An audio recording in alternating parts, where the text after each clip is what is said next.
किसी कारणवश रह गए।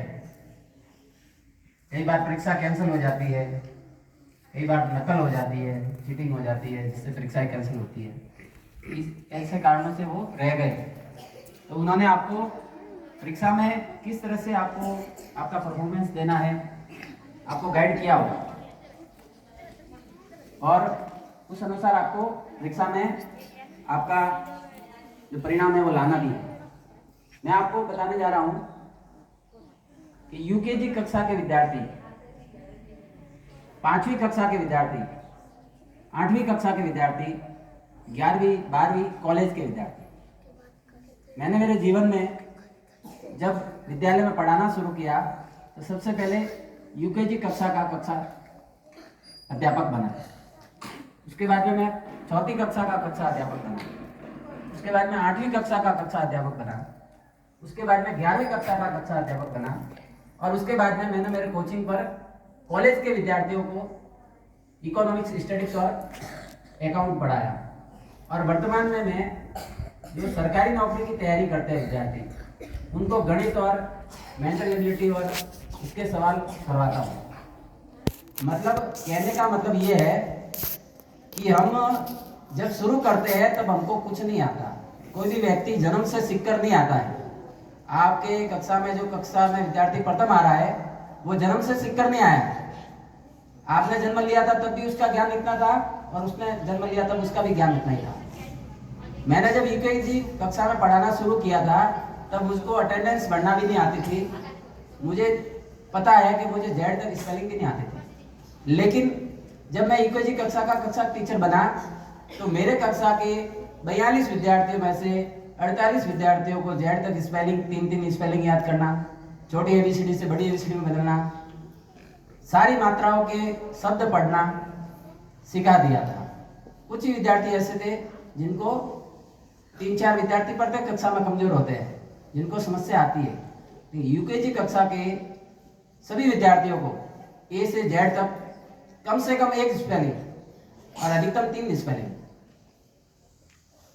इसके साथ में छोटी एबीसीडी से बड़ी एबीसीडी में बदलना, इसके साथ में 100 तक गिनती और पहाड़े, 5 तक पहाड़े, और सभी मात्राओं के शब्द पढ़ना, ये सिखाया। उसके बाद 4वीं 5वीं कक्षा के कक्षा टीचर बने तो उनको गणित और जो विषय हमको दिया था उसमें निपुण किया। 8वीं कक्षा में बहुत ही अच्छा परिणाम दिया। इसके साथ में 11वीं कक्षा का जब मैं कक्षा टीचर बना, मैं फर्स्ट ईयर में था तब यूकेजी का कक्षा टीचर बना था। कॉलेज चलती रही प्राइवेट, साथ में पढ़ाते रहे। आपके विद्यालय में महीने आती है पढ़ाने, सर आते हैं, वो भी कुछ कॉलेज विद्यार्थी है और पढ़ा रहे भी है और पढ़ रहे भी है। तो ये जो पढ़ाने का अनुभव हुआ उसके बाद में हमको पता चलता है कि विद्यार्थी को किस तरह से पढ़ाई करनी है, किस तरह से अपने परीक्षा में हमको लिखना है। तो सबसे पहली बात तो ये ध्यान रखनी चाहिए कि हमको घबराना नहीं चाहिए।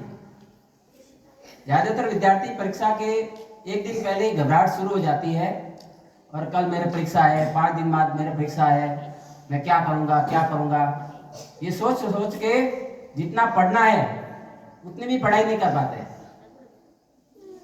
तो मुझे कुछ भी याद नहीं है और अच्छा परिणाम लाना है तो क्या करना पड़ेगा, बताओ, कौन बताएगा?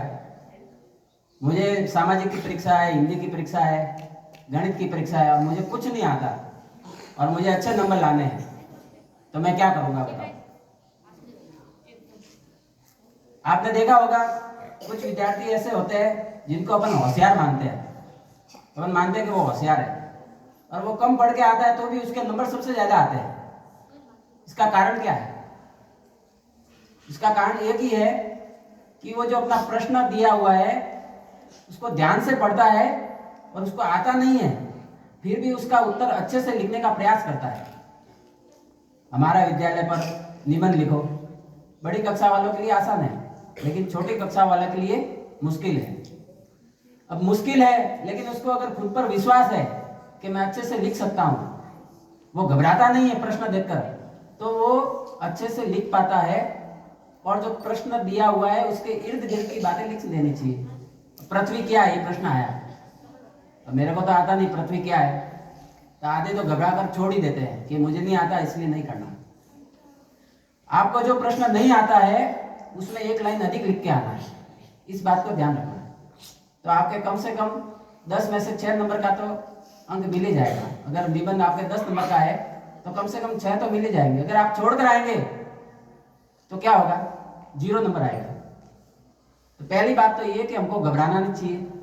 दूसरी बात, हमको आत्मविश्वास रख के कॉन्फिडेंट के साथ में जितने भी प्रश्न दिए हुए सभी के उत्तर लिखने हैं, एक को भी छोड़ के नहीं आना।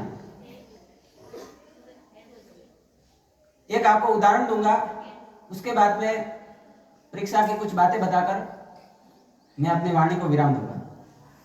अपने रोहिड़ा का एक विद्यार्थी था, सुरकुल विद्यालय में पढ़ने जाता था और वो 12th की परीक्षा में फेल हो गया क्योंकि वो मोबाइल अधिक चलाता था और उसको फेसबुक किंग कहते थे लोग, कि फेसबुक इंस्टाग्राम ये चलाता था। वो फेल हो गया तो सूरत कमाने चला गया। कमाने गया तो आलसी होता है वो, वहां पे भी टिकता नहीं है, तो काम उससे हुआ नहीं, वापस घर पे आ गया। घर पे आया, फिर क्या करे, गलियों में घूमने लगा, मोबाइल चलाना होगी वो बात। तो रात को, मैं भी उस टाइम रात को, गर्मियों का समय था, गर्मियों की छुट्टियों में सब घर के बाहर सोते हैं, तो मेरे पास आया। तो मैंने उसको कहा कि भाई क्या है, तो मैं फेल हो गया हूँ, सूरत गया, वहाँ पे भी किसी काम का रहा नहीं और मैं तो वापस आ गया, और क्या करूँ, कोई समझ में नहीं आ रहा, पढ़ने का मन नहीं है और कोई नौकरी का भी काम सेट नहीं हो रहा है। आप ऐसा हो तो कोई नौकरी दिलवा दो। फिर रात को उससे बातचीत करते हुए बोला, तेरे ठीक पास में एक बहना रहती है, वो 12th में फर्स्ट आई है और आप उसके ठीक पास में रहते हो, आप 12th में फेल हुए हो।